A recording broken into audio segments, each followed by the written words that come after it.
Salut à tous. Alors aujourd'hui j'avais envie de vous parler des gros projets Star Wars qui vont prochainement arriver. Il y a de plus en plus de choses qui se font sur le thème de Star Wars depuis le rachat de cette licence par Disney, par exemple dans les parcs Disneyland. D'ailleurs j'avais exprimé mon point de vue dans ma vidéo qui s'appelle Disneyland détruit par les licences, que je vous invite à aller voir si c'est pas encore fait. Et en fait dans cette vidéo j'avais vaguement évoqué le fait qu'il y aurait un Star Wars Land, mais aujourd'hui j'avais envie d'y revenir parce que ce que Disney a annoncé m'a vraiment donné envie. Je vous avoue que je suis pas un grand fan de Star Wars, mais je peux apprécier les attractions ou autres événements centrés sur ce thème si c'est vraiment bien fait. Et là, avec l'annonce de Star Wars Land, ça a clairement été le cas.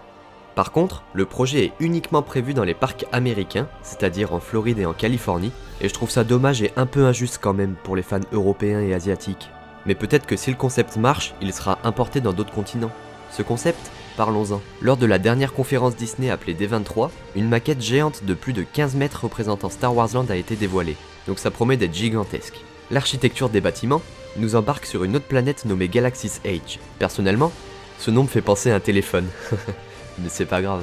Bref, comme pour Pandora Land qui est le très récent land consacré à l'univers d'Avatar, qui au passage est magnifique et très fidèle au film, le land Star Wars aura deux attractions principales intégrées.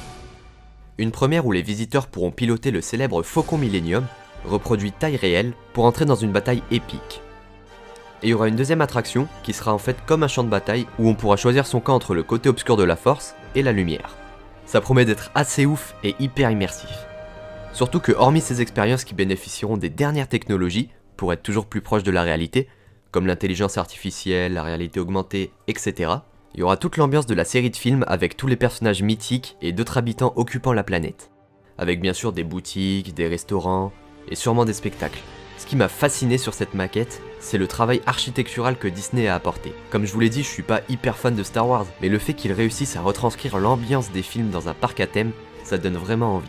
Surtout qu'il n'y a pas que le land d'annoncer. Pour pouvoir prolonger votre séjour au sein de la galaxie Star Wars, Disney a également prévu de construire un immense hôtel proposant une expérience unique. Et ça c'est vraiment fort. En fait vous devrez tout simplement vous équiper d'une tenue pour devenir un citoyen de l'hôtel. Et l'hôtel sera sous forme de vaisseau spatial. Il y aura des véritables animations à l'intérieur, avec des personnages, des personnes qui joueront le rôle de passagers. Même les vitres auront des projections de galaxies pour faire comme si on voyageait vers une autre planète. Et absolument tous les décors seront hyper détaillés pour accentuer l'effet d'immersion. Ce sera le premier hôtel Disney à avoir ce type de scénarisation, et faudra y dormir minimum 2 nuits, car sinon vous n'aurez pas le temps de faire toutes les activités proposées. Donc moi je considère cet hôtel vraiment comme un deuxième land. Par contre l'hôtel ne sera construit qu'en Floride. Le total budgétaire de tous ces projets pour les parcs américains est de la maudite somme de 2 milliards de dollars. J'en conclus que cet investissement en dit long sur la qualité de ce qu'ils vont nous proposer. Donc toutes ces nouveautés ouvriront en 2019, c'est dans pas si longtemps que ça, et d'ailleurs, ils ont déjà commencé la construction. Ça leur laisse un peu plus d'1 an pour le terminer, et j'ai vraiment hâte que le projet se concrétise, parce que je vous avoue que je pense me faire un petit voyage en Floride en 2019, si vous voyez ce que je veux dire. Tout ça pour dire que depuis son rachat par Disney, Star Wars est entre de bonnes mains, car ils y mettent vraiment les moyens pour ne pas décevoir les fans. Et je pense qu'au vu des investissements faits pour cette licence, on va la voir encore pendant pas mal de temps.